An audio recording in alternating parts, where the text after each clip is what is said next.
Assalamualaikum warahmatullahi wabarakatuh. Perkenalkan, nama saya Al-Hafiz Silvia Sajidah Hafi dari kelas 6A untuk memenuhi tugas mata kuliah Inovasi Pendidikan yang diampu oleh Dr. Haji Dadang Rahman Munandar MPD. Pada kesempatan kali ini saya akan memaparkan mengenai hasil jawaban saya. Jelaskan pengertian tentang proses keputusan inovasi.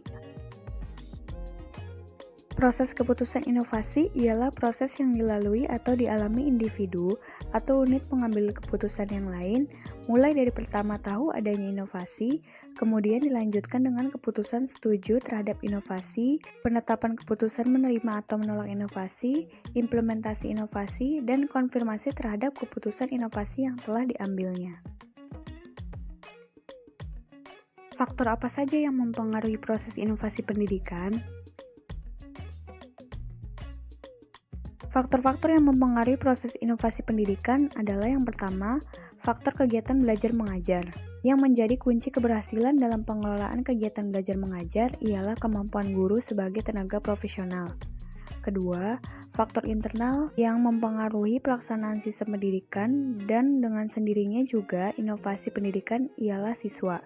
Siswa sangat besar pengaruhnya terhadap proses inovasi karena tujuan pendidikan untuk mencapai perubahan tingkah laku siswa. Jadi, siswa sebagai pusat perhatian dan bahan pertimbangan dalam melaksanakan berbagai macam kebijakan pendidikan. Ketiga, faktor eksternal yang mempunyai pengaruh dalam proses inovasi pendidikan ialah orang tua. Orang tua murid ikut mempunyai peranan dalam menunjang kelancaran proses inovasi pendidikan, baik ia sebagai penunjang secara moral, membantu dan mendorong kegiatan siswa untuk melaksanakan kegiatan belajar sesuai dengan yang diharapkan sekolah, maupun sebagai penunjang pengadaan dana. Dan yang terakhir, yang keempat, sistem pendidikan atau pengelolaan dan pengawasan. Dalam penyelenggaraan pendidikan di sekolah, diatur dengan aturan yang dibuat oleh pemerintah. Penanggung jawab sistem pendidikan di Indonesia adalah Departemen Pendidikan Nasional yang mengatur seluruh sistem berdasarkan ketentuan-ketentuan yang diberlakukan. Mengapa dalam keputusan inovasi tidak dapat berlangsung seketika, tetapi harus membutuhkan jangka waktu yang panjang? Proses keputusan inovasi bukan kegiatan yang dapat berlangsung seketika, tetapi merupakan serangkaian kegiatan yang berlangsung dalam jangka waktu tertentu sehingga individu atau organisasi dapat menilai gagasan yang baru itu sebagai bahan pertimbangan untuk selanjutnya akan menolak atau menerima inovasi dan menerapkannya. Apa ciri pokok keputusan inovasi yang membedakannya dengan tipe keputusan lainnya? Ciri pokok keputusan inovasi dan merupakan perbedaannya dengan tipe keputusan yang lain ialah dimulai dengan adanya ketidaktentuan tentang suatu inovasi. Pertimbangan dalam mengambil keputusan mana yang paling menguntungkan sesuai dengan kondisi saat itu. Keputusan ini bukan keputusan inovasi. Proses pengambilan keputusan mau atau tidak mau dimulai dengan adanya serba ketidaktentuan. Masih terbuka berbagai alternatif untuk sampai pada keputusan yang mantap, menerima atau menolak perlu informasi. Dengan kejelasan informasi akan mengurangi ketidaktentuan dan berani mengambil keputusan. Zalman, Duncan, dan Holbach membagi proses inovasi dalam organisasi menjadi dua tahap, yaitu tahap permulaan atau initiation stage dan tahap implementasi atau implementation stage. Bagaimana langkah-langkah pada tahapan permulaan dan tahapan implementasi? Tahap permulaan atau initiation stage. Langkah yang pertama, langkah pengetahuan dan kesadaran. Sebelum inovasi dapat diterima, calon penerima harus sudah menyadari bahwa ada inovasi dan dengan demikian ada kesempatan untuk menggunakan inovasi dalam organisasi.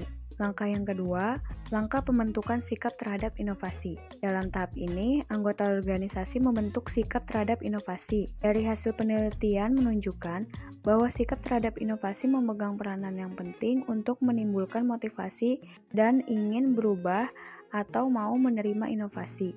Paling tidak, ada dua hal dari dimensi sikap yang dapat ditunjukkan anggota organisasi terhadap adanya inovasi, yaitu yang pertama, sikap terbuka terhadap inovasi, dan yang kedua, memiliki persepsi tentang potensi inovasi.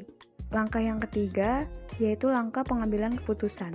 Pada langkah ini, segala informasi tentang potensi inovasi dievaluasi. Jika unit mengambil keputusan dalam organisasi menganggap bahwa inovasi itu memang dapat diterima dan ia senang untuk menerimanya, maka inovasi akan diterima dan diterapkan dalam organisasi.